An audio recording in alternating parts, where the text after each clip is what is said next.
भीरापुर गांव ऊंची पहाड़ियों से घिरा।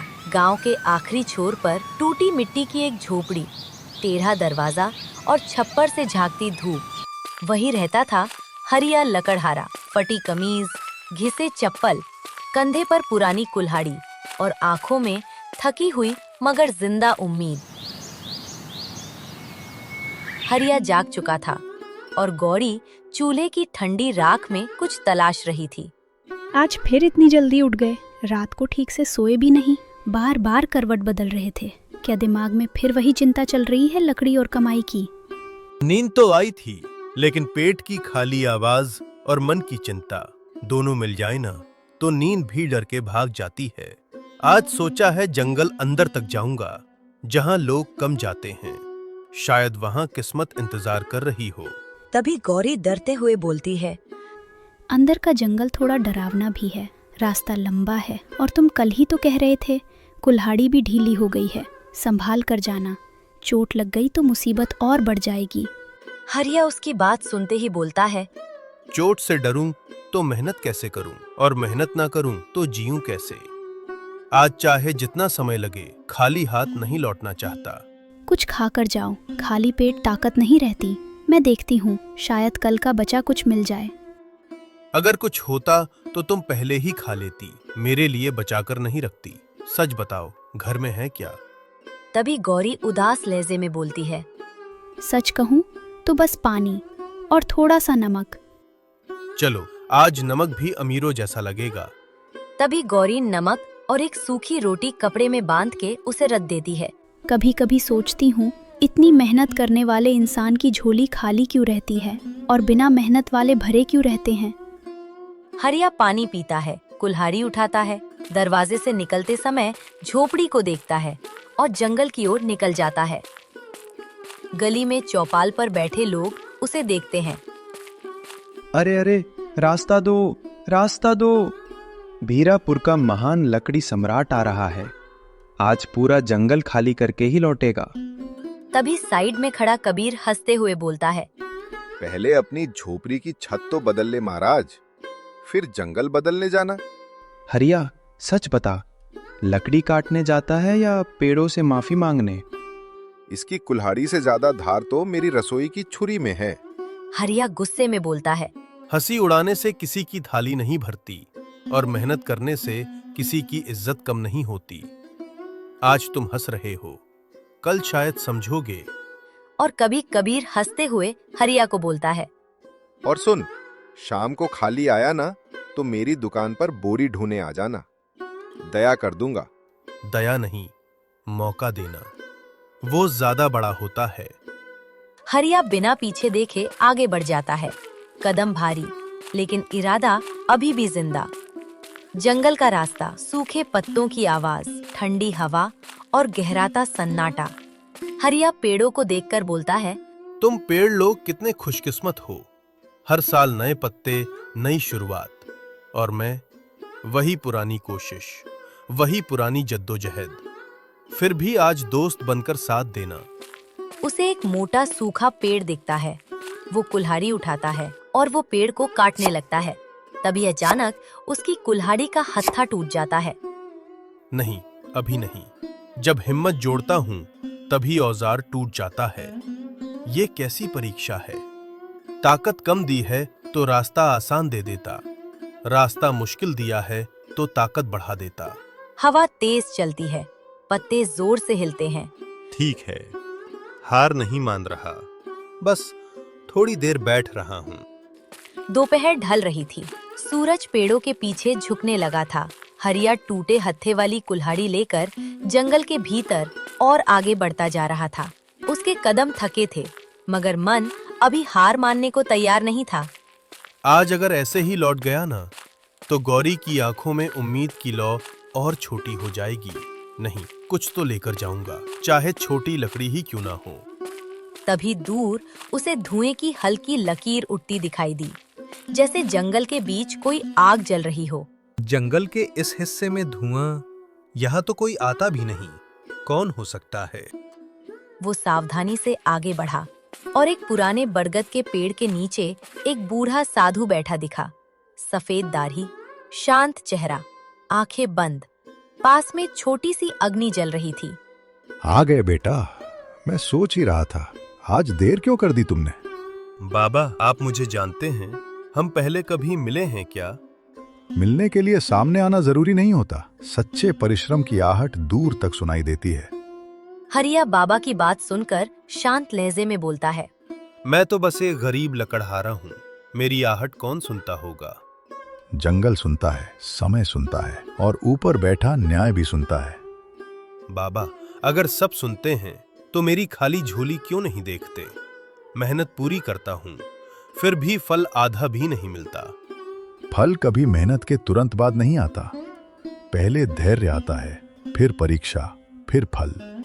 परीक्षा तो बहुत लंबी हो गई बाबा। कभी कभी मन थक जाता है। थकना गलत नहीं, रुक जाना गलत है। इतना बोलकर बाबा उसकी परीक्षा लेने के लिए बोलते हैं। बेटा, कुछ खाने को है क्या? सुबह से कुछ ग्रहण नहीं किया। मेरे पास बस एक सूखी रोटी है और थोड़ा सा नमक। ये भी मैंने शाम के लिए बचाकर रखा था। इतना बोलकर हरिया बाबा को रोटी और नमक देता है। तभी बाबा उसमें से आधी रोटी लेकर उसे आधी रोटी वापस करने लगते हैं। बाबा, आधी नहीं, पूरी लीजिए। भूखे को पूरा देना चाहिए। तुम्हारी गरीबी बड़ी है, पर दिल उससे बड़ा है। बाबा धीरे धीरे रोटी खाते हैं, पानी पीते हैं, फिर हरिया की तरफ ध्यान से देखते हैं। आज लकड़ी काटोगे, पर मेरी बात मानकर। जरूर मानूंगा बाबा, आप आदेश दीजिए। सामने 3 पेड़ आएंगे। पहला सीधा, दूसरा मोटा, तीसरा टेढ़ा और बदसूरत। हाँ, आगे ऐसे पेड़ अक्सर दिखते हैं। कुल्हाड़ी तीसरे पेड़ पर चलाना। तीसरे पर? लेकिन सूखी लकड़ी तो अक्सर सीधे पेड़ में मिलती है। आंख जो देखती है वो हमेशा सच नहीं होता। भरोसा कभी कभी आंख से बड़ा होता है। अगर कुछ ना मिला तो? भरोसा किया तो मिलेगा, हिसाब लगाया तो चूक जाओगे। हरिया ने सिर झुकाया और आगे बढ़ गया। कुछ दूर चलने पर सचमुच 3 पेड़ दिखाई दिए। पहला पेड़ तो बिल्कुल सही है, सीधा, सूखा, काटने में आसान। तभी हरिया बाबा की कही बात याद करता है। लेकिन बाबा ने तीसरा कहा था। दूसरा पेड़ तो और भी अच्छा है, मोटा तना, ज्यादा लकड़ी। और हरिया बाबा की कही बात को सोचता है। नहीं, आज भरोसा आजमाऊंगा। तीसरा पेड़, ऊपर से काला, देखने में बेकार। अगर बाबा गलत हुए तो आज का दिन पूरी तरह खाली जाएगा। फिर भी कोशिश करता हूँ। हरिया कुल्हाड़ी उठाकर पेड़ को काटने लगता है और तभी अंदर से खोखली आवाज आई। पेड़ का हिस्सा टूटता है। अंदर सूखी सुगंधित लकड़ी भरी थी, हल्की, मजबूत और कीमती।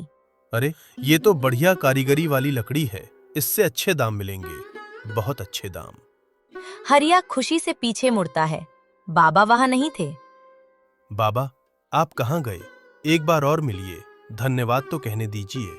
अभी हरिया लकड़ी उठाकर चल देता है और मन ही मन में सोचता है, आप साधु थे या मेरे भाग्य का संदेश। हरिया आज पहले से ज्यादा तैयार था। आंखों में नींद कम, उम्मीद ज्यादा। आज बहुत जल्दी उठ गए। रात को ठीक से सोए भी नहीं थे। नींद तो आई थी, मगर सपने जगाते रहे। लगता है आज का दिन अलग होगा। कल जंगल से लौटते समय चेहरे पर जो चमक थी वो मैंने पहले कभी नहीं देखी। आज वही लकड़ी बाजार ले जाऊंगा। अगर दाम अच्छे मिल गए तो सबसे पहले तेरे लिए राशन लाऊंगा, उधार नहीं, अपने पैसों से। गौरी हरिया की बात सुनकर खुशी से बोलती है।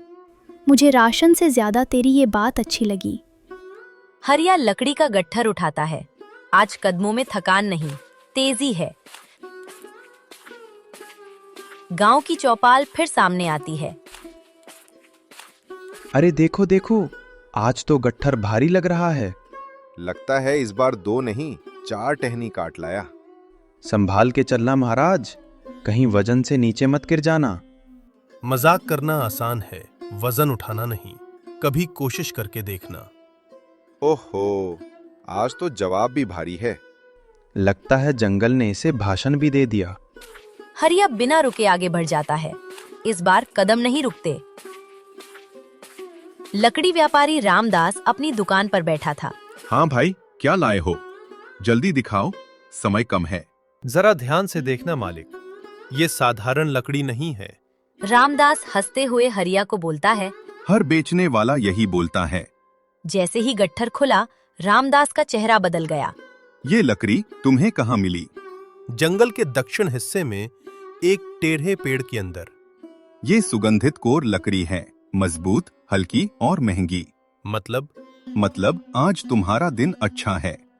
दाम ठीक लगाना मालिक, मेहनत सच्ची है। ठीक नहीं, बढ़िया लगाऊंगा, क्योंकि माल बढ़िया है। कभी रामदास हरिया को पैसों की एक पोटली दे देता है। मालिक, इतने ज्यादा? अगर और ऐसी लकड़ी ला सको तो और भी दूंगा। मैं धोखा नहीं करता अच्छे माल में। आज पहली बार मेहनत का वजन हाथ में महसूस हो रहा है। हरिया किराने की दुकान से सामान लेकर घर वापस आने लगता है। तभी मोहन इतना सामान देखकर बोलता है। ओहो, आज तो खरीदारी भी हो गई। उधार बढ़ा लिया क्या? नहीं, आज उधार नहीं, कमाई है। इतनी लकड़ी से? सही जगह वार करो तो सूखा पेड़ भी खजाना देता है। इतना कहकर हरिया घर की ओर चला जा रहा है। गौरी हरिया के हाथ में सामान को देखकर पूछती है। ये सब तुम खरीद कर लाए? हाँ, और ये शुरुआत है, अंत नहीं। और एक दिन यही घर भी बदलेगा, देख लेना। आज चूल्हा खुशी से जलेगा। रात को वही ठंडी हवा, वही सन्नाटा, फिर वही धीमी आवाज। कल फिर दक्षिण जाना, लेकिन इस बार खाली कुल्हाड़ी नहीं, भरोसा भी साथ ले जाना। आज फिर उसी तरफ जाओगे, दक्षिण वाले जंगल में? हाँ, और आज पता लगाकर ही लौटूंगा वो बाबा कौन थे और उन्हें मेरे बारे में कैसे पता था। कुछ लोग इंसान होते हैं, संकेत पहचानना मुश्किल होता है। अगर वो संकेत थे तो मैं उन्हें धन्यवाद जरूर कहूंगा। इतना कहकर हरिया जंगल की ओर निकल पड़ता है। आसमान हल्का धुंधला था, हवा में अजीब सी ठंडक, जैसे जंगल खुद किसी राज को छुपाए बैठा हो। जंगल का रास्ता आज और शांत था, पक्षियों की आवाज भी कम।